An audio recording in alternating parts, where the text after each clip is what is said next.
नेपाली प्रतिनिधि मण्डलको नेतृत्व गर्दै यही सेप्टेम्बर 17 देखि 21 गतेसम्म संयुक्त राष्ट्रसङ्घको 78औं महासभामा सहभागी भई जनवादी गणतन्त्र चीनको स्टेट काउन्सिलका प्रधानमन्त्री महामहिम ली छियाङको मैत्रीपूर्ण निमन्त्रणामा यही सेप्टेम्बर 23 देखि 30 सम्म मित्रराष्ट्र जनवादी गणतन्त्र चीनको औपचारिक भ्रमण सम्पन्न एवं चीनको हाङजाउमा आयोजित 19औं एसियाली खेलकुदको उद्घाटन समारोहमा सहभागी भई प्रतिनिधि मण्डल सहित म आज स्वदेश फर्केको छु।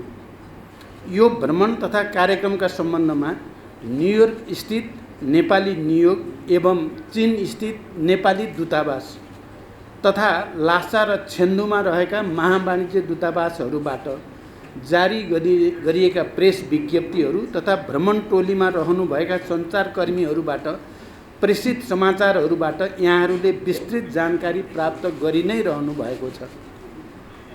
आज म यी दुई भ्रमणका बारेमा संक्षिप्तमा यहाँहरूलाई आधिकारिक जानकारी गराउन चाहन्छु। सर्वप्रथम म मित्रराष्ट्र चीनको भ्रमणबाट सुरु गर्न चाहन्छु।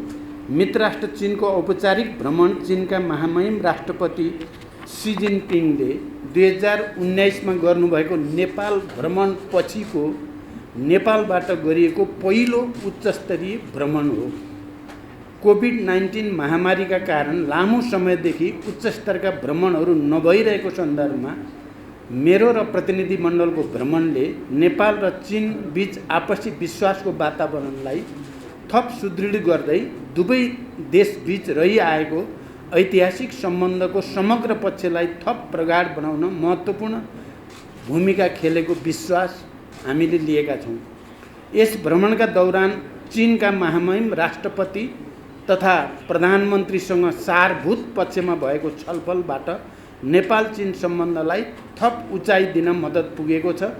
विगतमा भएका समझदारीहरूको कार्यान्वयन गर्दै लैजाने प्रतिबद्धता पनि व्यक्त गरिएको छ।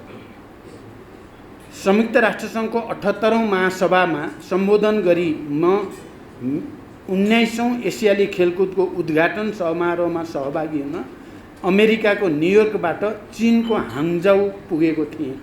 उद्घाटन समारोह सुरु हुनु पूर्व चिनिया राष्ट्रपति सी जिनपिङसँग प्रतिनिधि मण्डल स्तरमा वार्ता भयो।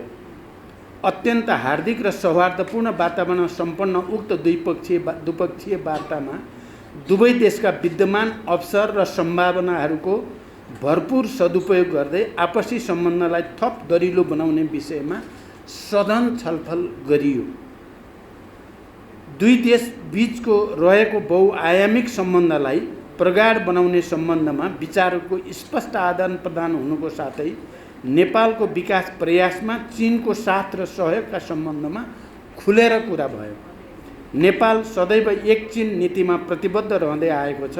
सो विषयलाई पुनर्पुष्टि गर्दै नेपाल चीन बीचको सम्बन्ध पञ्चशीलको सिद्धान्त, असल मित्रता, आपसी साझेदारी र सम्मान तथा अन्तर्राष्ट्रिय मूल्य मान्यता र कानुनमा आधारित रहने र भविष्यमा यो सम्बन्धलाई अझ उचाइमा लैजाने दिशातर्फ दुवै पक्षले गर्नुपर्ने कार्यका बारेमा पनि गहन छलफल गरियो। सन् 2026 सम्ममा नेपाल अति कम विकसित देशहरूको सूचीबाट विकासशील राष्ट्रमा स्तरोन्नति हुने सन्दर्भमा चीनले गरिबी निवारण र आर्थिक समृद्धिको क्षेत्रमा हासिल गरेको अद्वितीय सफलताको सन्दर्भमा चीनसँगको व्यापार, लगानी, अन्तर्देशीय यातायात सञ्जाल र आर्थिक सामाजिक साझेदारी वृद्धि गर्दै लैजाने दिशातर्फ हाम्रो सम्बन्ध केन्द्रित रहनुपर्ने मैले राखेको धारणाप्रति महामहिम राष्ट्रपतिले चीनको पूर्ण समर्थन रहने जनाउनु भएको छ। उक्त भेटमा नेपाल चीन बीचको जनस्तरको सम्बन्धलाई प्रगाढ बनाउन पोखरा अन्तर्राष्ट्रिय विमानस्थलमा चीनबाट सोझै हवाई उडान गर्ने र दुई देशको उड्डयन निकायहरू बीच सहकार्य गर्न प्रोत्साहन गर्ने बारेमा सकारात्मक छलफल हुनुको साथै असल मित्रका रूपमा दुई देश बीच भएका समझदारीहरू र अन्तर्राष्ट्रिय मूल्य मान्यता र सिद्धान्तमा आधारित भई अगाडि बढाउने कुरा भएको जानकारी पनि म गराउन चाहन्छु। सोही दिन विभिन्न देशका राष्ट्र प्रमुख तथा सरकार प्रमुख एवं उच्चस्तरीय प्रतिनिधिको उपस्थितिमा राष्ट्रपति सी जिनपिङद्वारा भएको 19औं एसियाली खेलकुद प्रतियोगिताको उद्घाटन समारोहमा सरिक भई नेपाली खेलाडीहरूलाई हौसला प्रदान गर्ने अवसर प्राप्त भयो। यस प्रतियोगिताका विभिन्न विधाका खेलकुदमा नेपाली खेलाडीहरूको उल्लेख्य उपस्थिति रहेको छ। सेप्टेम्बर 24 का दिन चीनको राजधानी बेइजिङमा नेपाली राजदूतावास बेइजिङको समन्वय तथा नेपाल उद्योग वाणिज्य महासङ्घ र चीनको अन्तर्राष्ट्रिय व्यापार प्रवर्धन परिषद CCPIT को संयुक्त आयोजनामा भएको नेपाल चीन व्यापार सम्मेलनलाई सम्बोधन गर्दै नेपालमा लगानीको उपयुक्त वातावरण रहेकोले नेपालमा प्राथमिकताका क्षेत्रमा लगानी गर्न चिनिया निजी लगानीकर्ताहरूलाई आह्वान गरेको छु। नेपालमा लगानीको प्रचुर सम्भावना रहेको र ती सम्भावनाहरूलाई मूर्त रूप दिन र लगानी संरक्षण गर्न नेपाल सरकार प्रतिबद्ध रहेको विश्वास दिलाएको छु।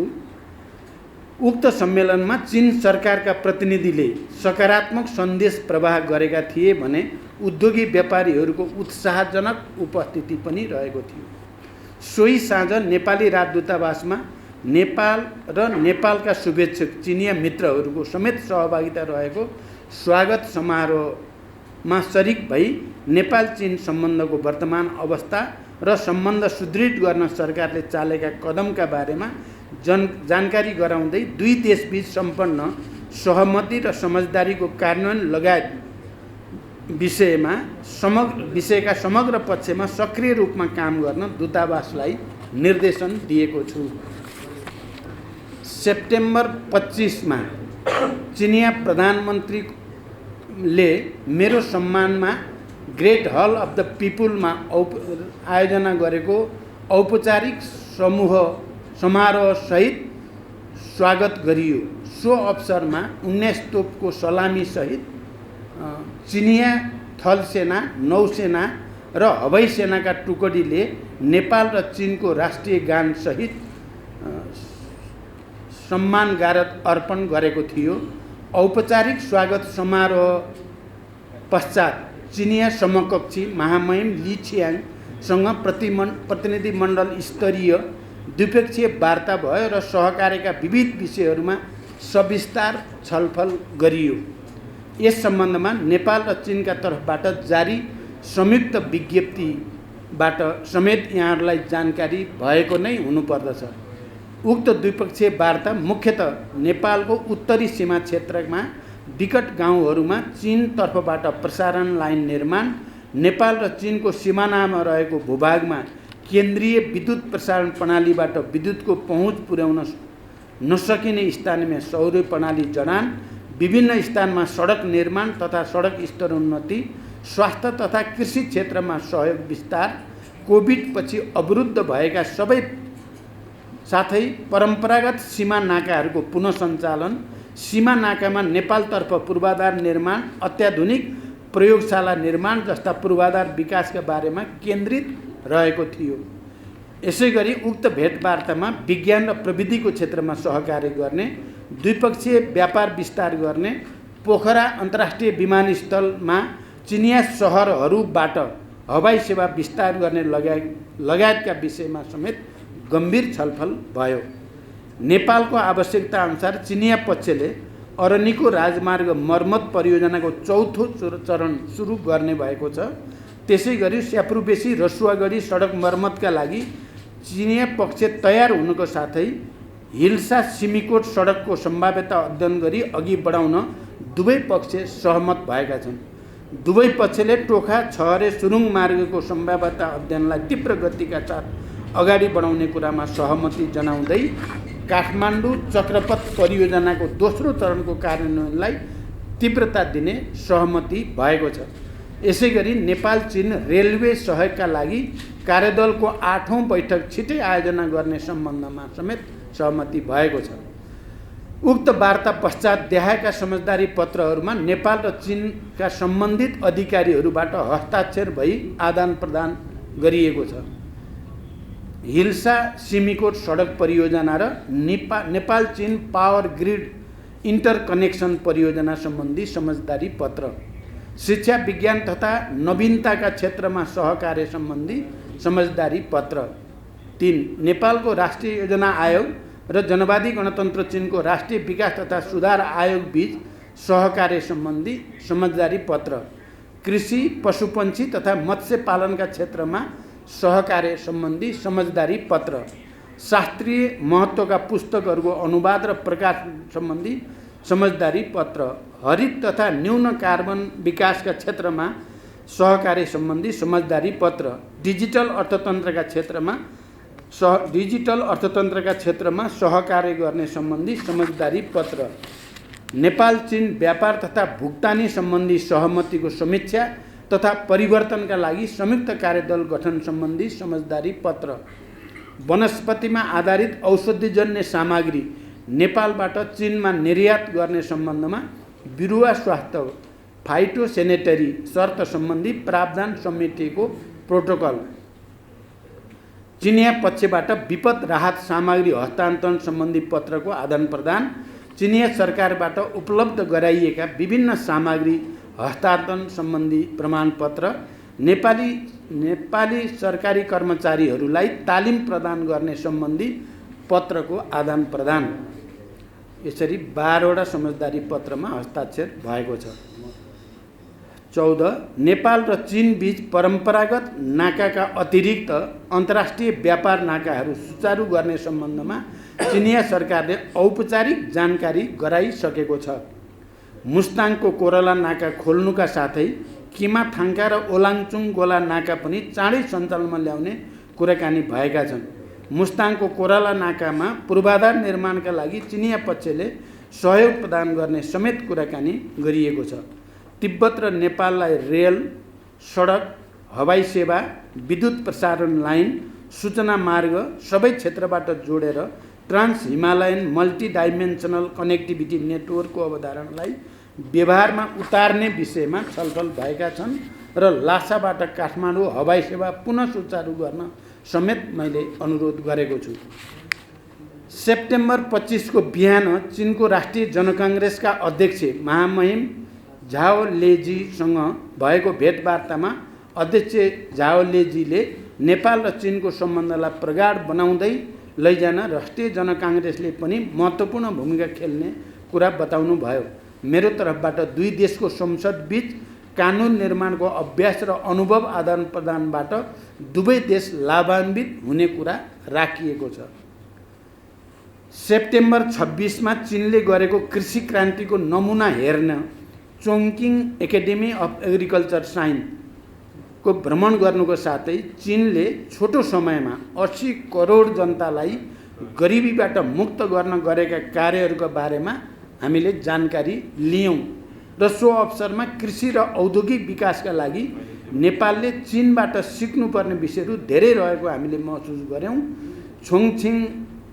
छोङछिङमा त्यहाँका पार्टी सेक्रेटरी तथा पोलिट ब्युरो सदस्य युएन जियाजुनसँगको भेटघाटमा कृषिका साथै औद्योगिक विकास, पर्यटन र सूचना प्रविधि जस्ता क्षेत्रमा सहयोग बढाउने कुराकानी भएको छ। छोङछिङको भ्रमणपछि म सेप्टेम्बर 27 का दिन जनवादी गणतन्त्र चीनको तिब्बत स्वशासित क्षेत्रको राजधानी लासा हामी पुग्यौं। तिब्बत भ्रमणको महत्त्व यहाँहरूले बुझ्नु भएकै छ। नेपाल र चीन बीच सीमा जोडिएको एकमात्र प्रान्त तिब्बत रहेको, नेपालको चीनसँगको व्यापारको प्रवेश बिन्दु तिब्बत रहेको र चीनले नेपाललाई गर्ने सहयोगका केही कार्यक्रमहरू तिब्बत मार्फत कार्यान्वयन हुने गरेको र परम्परादेखि नै नेपाल र तिब्बत बीच व्यापार तथा जनस्तरको सम्बन्ध कायम रहेको परिप्रेक्ष्य र पछिल्ला दिनहरूमा नेपालको तर्फबाट राष्ट्र तथा सरकार प्रमुखहरूले तिब्बतको भ्रमण गर्ने परम्परा रहेको श्रृङ्खलाको पृष्ठभूमिमा मेरो र प्रतिनिधि मण्डलको लासा भ्रमण भएको हो। सो अवसरमा लासा स्थित नेपालको महावाणिज्य दूतावासले आयोजना गरेको स्वागत कार्यक्रममा भाग लिनुको साथै त्यहाँ स्थित नेपालीहरूको संस्था नेपाली दुःख निवारण संस्थाको प्रतिनिधि मण्डलसँग पनि भेटघाट भयो। उक्त भ्रमणका अवसरमा नेपालको राष्ट्रिय हितलाई केन्द्रमा राखेर जिम्मेवारी बोधका साथ काम गर्न महावाणिज्य दूत र त्यहाँका कर्मचारीलाई निर्देशन दिएको छु।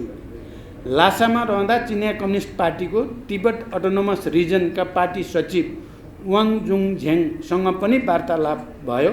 तिब्बतले विगत केही समयदेखि गरिरहेको तीव्र आर्थिक विकासबाट नेपालले पनि धेरै सिक्न सक्ने, लाभ लिन सक्ने देखिएकोले तिब्बत र नेपाल बीच इतिहासदेखि रहिआएको सम्बन्धलाई आगामी दिनमा घनीभूत बनाउँदै लैजाने विषयमा सकारात्मक छलफल भयो।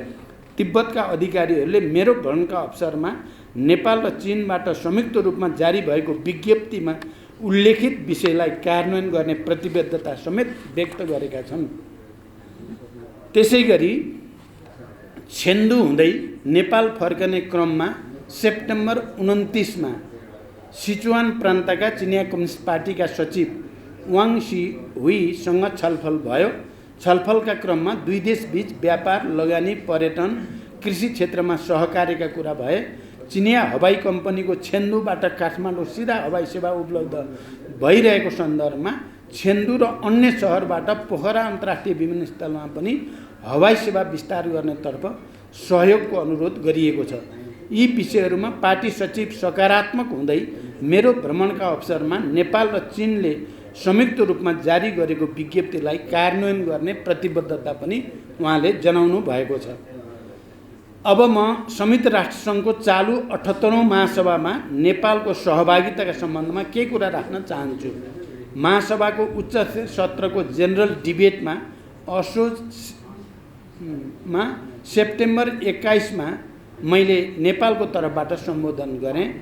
यस सम्मेलनमा मैले प्रमुख रूपमा नेपालको शान्ति प्रक्रिया र त्यसलाई ठोस निष्कर्षमा पुर्याउन अन्तर्राष्ट्रिय समुदायको सहयोग, जलवायु परिवर्तन तथा यसले गर्दा नेपाल लगायत अल्पविकसित देशहरूमा पारेका प्रभाव तथा त्यसको निराकरणका उपायहरू, हिमाली राष्ट्रहरूका समस्या, दिगो विकासका लक्ष्यहरूको प्राप्तिमा अल्पविकसित राष्ट्रहरूका समस्या प्रस्तुत गर्दै ती समस्या समाधानमा साधन स्रोतको व्यवस्थापनका लागि विश्व समुदायको गम्भीर रूपले ध्यानाकर्षण गरिएको छ।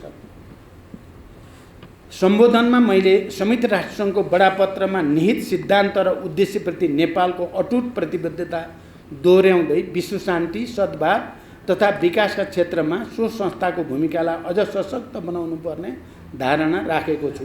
बहुपक्षीयता, मल्टिल्याटरलिजम प्रति नेपालको पूर्ण प्रतिबद्धता व्यक्त गर्दै संयुक्त राष्ट्रसङ्घको समयानुकूल सुधार तथा पुनर्संरचनामा जोड दिइएको छ। अति कम विकसित तथा भूपरिवेष्टित राष्ट्रका समस्याहरूप्रति विश्वको ध्यानाकर्षण गराउँदै ती राष्ट्रहरूको विकासका लागि अन्तर्राष्ट्रिय सहयोग, प्रविधि हस्तान्तरण र लगानीका माध्यमबाट गरिबी तथा असमानता हटाउँदै जानुपर्ने विषयमा विशेष जोड दिएको छु। त्यसैगरी समकालीन विश्वका प्रमुख मुद्दाहरू मानवाधिकार, आतंकवाद तथा निशस्त्रीकरण बारे नेपालको दृष्टिकोण पनि प्रष्ट शब्दमा प्रस्तुत गरिएको छ। सेप्टेम्बर 18 मा आयोजित दिगो विकास सम्बन्धी शिखर सम्मेलनलाई अति कम विकसित राष्ट्रहरूको समूहको अध्यक्षको हैसियतमा सम्बोधन गरेँ। सो सम्बोधनमा नेपाल लगायत अति कम विकसित राष्ट्रहरूले दिगो विकासका लक्ष्यहरूको प्राप्तिमा भोगेका समस्याहरू, त्यसको समाधानका लागि दोहा कार्ययोजनालाई मूर्त रूप दिन र विकास साझेदारहरूबाट स्रोत साधन र प्राविधिक सहयोग उपलब्ध हुनुपर्ने कुरामा मैले विशेष जोड दिएको छु। सेप्टेम्बर 19 को साँझ संयुक्त राज्य अमेरिकाका राष्ट्रपति महामहिम जो बाइडेनले आयोजना गर्नुभएको जलपान कार्यक्रमका अवसरमा अमेरिकी राष्ट्रपतिसँग नेपाल र अमेरिका बीचको सम्बन्धको विषयमा संक्षिप्त कुराकानी भयो। सेप्टेम्बर 20 मा आयोजित क्लाइमेट एम्बिसन समिटमा अति कम विकसित राष्ट्रहरूको समूहको अध्यक्षको हैसियतमा सम्बोधन गर्दै जलवायु परिवर्तनले नेपाल लगायत अति कम विकसित राष्ट्रहरूमा पारेको प्रभावहरूको बारेमा गम्भीर ध्यानाकर्षण गराउँदै अन्तर्राष्ट्रिय समुदायले green climate fund, loss and damage fund, adaptation fund लगायतका जलवायु वित्तको विषयमा गरेका प्रतिबद्धता पूरा गर्न, जलवायु परिवर्तनको चपेटमा परेका नेपाल लगायतका राष्ट्रहरूलाई सहज वित्तीय पहुँचको व्यवस्था गर्न माग गरेको छु। साथै जलवायु परिवर्तन सम्बन्धी नेपालले अपनाएको नीति र लक्ष्यहरूबारे विश्व समुदायलाई अवगत गराउँदै नेपालले हासिल गरेका उपलब्धि एवं जलवायु अनुकूलनमा पुर्याएको योगदान विश्व समक्ष प्रष्ट शब्दमा राखिएको छ। सेप्टेम्बर 20 मै आयोजना गरिएको high level meeting on pandemic prevention preparedness and रेस्पोन्सलाई सम्बोधन गर्दै महामारीपछि देशहरूको आर्थिक पुनरुत्थान असमान ढङ्गले भइरहेको र गरिब देशहरू झन कठिनाइमा परेको जनाउँदै महामारी नियन्त्रण तथा रोकथामका लागि नेपालले गरेका प्रयास र सो सम्बन्धमा अन्तर्राष्ट्रिय समुदायको साथ सहयोग आवश्यकता भएको कुरा गम्भीर रूपले ध्यानाकर्षण गराइएको छ। सोही दिन आयोजित high level dialogue on financing for डेभलपमेन्टलाई सम्बोधन गर्दै अहिले वैश्विक अर्थव्यवस्थामा देखिएको असन्तुलित र असमान विकासलाई न्यायोचित, समान र सन्तुलित बनाउन अन्तर्राष्ट्रिय समुदायले गरेका विकास सहायताको प्रतिबद्धता पुरा गर्नुपर्ने तथा अन्तर्राष्ट्रिय वित्तीय संयन्त्र तथा संरचनाहरूमा व्यापक सुधार र रूपान्तरण गर्नुपर्ने विषयमा जोड दिएको छु। सेप्टेम्बर 21 मा आयोजित high level meeting on universal health कभरेजमा सम्बोधन गर्दै नवप्रवर्धनशील तथा आधुनिक स्वास्थ्य पूर्वाधार नेपालको उच्च प्राथमिकतामा रहेको र स्वास्थ्य उपचारमा लगानी बढाउँदै स्वास्थ्य बीमा कार्यक्रमलाई विस्तार गर्न नेपाललाई अन्तर्राष्ट्रिय सहयोगको आवश्यकता रहेको विषय पनि स्पष्ट रूपमा राखेको छु। सोही दिन एन्टिगुआ र बारबुडाका प्रधानमन्त्रीले आयोजना गर्नुभएको United Nations friend of vision high level ब्रिफमा प्रमुख वक्ताको रूपमा सम्बोधन गर्दै नेपालले आँखाको उपचारमा हासिल गरेका उपलब्धि एवं स्वास्थ्य सम्बन्धी एसडिजी प्राप्तिका लागि आँखाको उपचार सर्वसुलभ र सहज बनाउनु पर्नेमा जोड दिएको छु। संयुक्त राष्ट्रसङ्घको महासभामा मेरो कार्यतालिका अत्यन्त व्यस्त रह्यो। महासभा र यसका विभिन्न उच्चस्तरीय बैठकमा सक्रिय सहभागिताका अतिरिक्त साइडलाइनहरूमा विभिन्न राष्ट्रका राष्ट्र प्रमुख, सरकार प्रमुख तथा राष्ट्रसङ्घीय उच्च अधिकारीहरूसँग महत्त्वपूर्ण द्विपक्षीय भेटवार्ताहरूमा द्विपक्षीय एवं बहुपक्षीय साझा चासोको विषयमा पनि छलफल भएका छन्। यस सिलसिलामा सेप्टेम्बर 13 मा संयुक्त राष्ट्रसङ्घका महासचिव गएकै दिन हो यो एन्टोनियो गुटेरेससँग मेरो द्विपक्षीय भेटवार्ता भयो। भेटको क्रममा नेपालको शान्ति प्रक्रियामा गरेको प्रगति, नेपालमा जलवायु परिवर्तनको प्रभाव न्यूनीकरणका लागि संयुक्त राष्ट्रसङ्घको सहयोग, संयुक्त राष्ट्रसङ्घको विकास र सुदृढीकरणमा नेपालको समर्थन तथा संयुक्त राष्ट्रसङ्घ अन्तर्गत शान्ति स्थापनार्थ कार्यमा नेपालले पुर्याएको योगदानको विषयमा छलफल भयो। सोही क्रममा महासचिवलाई नेपाल भ्रमणको लागि पुनः आमन्त्रण गरेको छु र मेरो निमन्त्रणा स्वीकार गरी उहाँ छिटै नेपाल भ्रमणमा आउनु हुने भएको छ। यसै सिलसिलामा श्रीलङ्काका राष्ट्रपति महामहिम रनिल विक्रमसिंघे, दक्षिण कोरियाका राष्ट्रपति महामहिम युन सुक युल, नर्वेका प्रधानमन्त्री महामहिम जोनास घर स्टोर, विश्व स्वास्थ्य सङ्गठनका महानिर्देशक डाक्टर टेड्रोस अधानोम, भूपरिवेष्टित मुलुक, अति कम विकसित मुलुक र साना टापु मुलुकहरूका लागि संयुक्त राष्ट्रसङ्घीय कार्यालयका उपमहासचिव श्री रबा फतिमासँग द्विपक्षीय भेटघाट र आपसी हितका विषयमा विस्तारपूर्वक कुराकानी भएका छन्। त्यस्तै भ्रमण दलका सदस्य माननीय परराष्ट्र मन्त्री एनपी साउदले सेप्टेम्बर 21 मा आयोजित ministerial meeting of the least developed countries LDC को अध्यक्षता गर्नुभयो। त्यसै गरी उहाँले ministerial meeting of the landlocked developing countries preparatory ministerial meeting on the summit of future ministerial मिटिङमा अफ एसियन कोअपरेसन डायलगमा सहभागी भई त्यहाँ सम्बोधन गर्नुभयो। महासभाको साइडलाइनमा माननीय परराष्ट्र मन्त्रीले रोमानियाका परराष्ट्र मन्त्री, सर्बियाका उपप्रधानमन्त्री तथा परराष्ट्र मन्त्री, फिनल्यान्डका विकास सहायक मन्त्री, क्रोएसियाका परराष्ट्र मन्त्री तथा मालदिप्सका परराष्ट्र राज्य मन्त्री, सिटिबिटिओका कार्यकारी सचिव र इन्टरनेसनल सिफ्ट अथोरिटीका महानिर्देशकसँग छुट्टा छुट्टै भेटवार्ता गर्नुभई द्विपक्षीय सम्बन्धका विभिन्न विषयमा छलफल र बहुपक्षीय मञ्चमा आपसी सहयोग अभिवृद्धिको बारेमा कुराकानी गर्नुभएको छ। यहाँहरूलाई अवगत नै छ, संयुक्त राष्ट्रसङ्घीय शान्ति मिसनहरूमा सैनिक तथा प्रहरी पठाउने प्रमुख राष्ट्रहरूमध्ये नेपाल एक हो। हामीले छ दशकभन्दा बढी समयदेखि निरन्तर यस्ता मिसनहरूमा सहभागिता जनाउँदै आएका छौँ।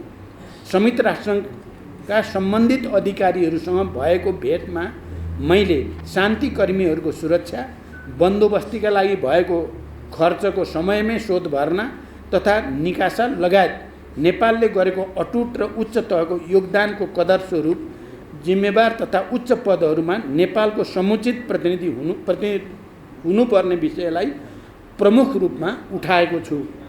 माननीय परराष्ट्र मन्त्रीले संयुक्त राष्ट्रसङ्घको department of political and peace building अफेयर्सका उपमहासचिव, डिपार्टमेन्ट अफ पिस अपरेसनका उपमहासचिव तथा डिपार्टमेन्ट अफ अपरेसन सपोर्टका उपमहासचिवसँग गर्नुभएको भेटमा पनि यस विषयमा गम्भीर छलफल गर्नुभएको छ।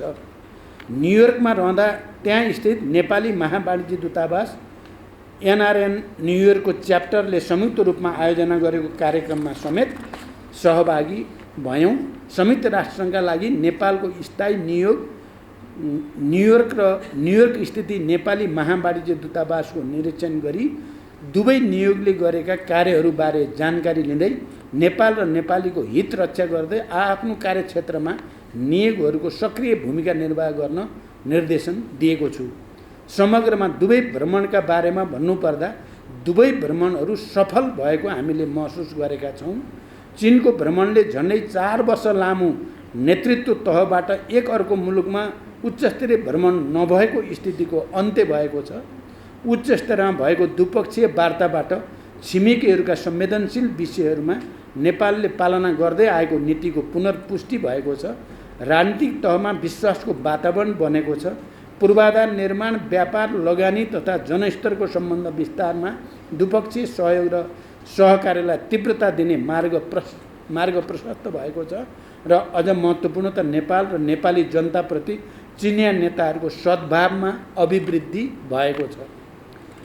त्यसै गरी संयुक्त राष्ट्रसङ्घको महासभामा प्रधानमन्त्री स्तरमा भएको सहभागिताबाट नेपालको शान्ति प्रक्रियालाई निष्कर्षमा पुर्याउन संयुक्त राष्ट्रसङ्घ र अन्तर्राष्ट्रिय समुदायको सद्भाव हासिल गर्ने, नेपालमा द्वन्द्वबाट शान्तितर्फ रूपान्तरणको सफल उदाहरणलाई अन्तर्राष्ट्रिय समुदायले उचित मान्यता दिनुपर्ने, दिगो विकासका लक्ष्यहरूको कार्यान्वयन तथा जलवायु परिवर्तनका प्रभावहरूबारे नेपाल लगायत अति कम विकसित मुलुकहरूका चुनौती र तिनको सम्बोधनका लागि विश्व समुदायको ध्यान आकर्षण गराउने विषयमा नेपाललाई यसपटक देखिने गरी प्रस्तुत गर्न सफलता मिलेको छ।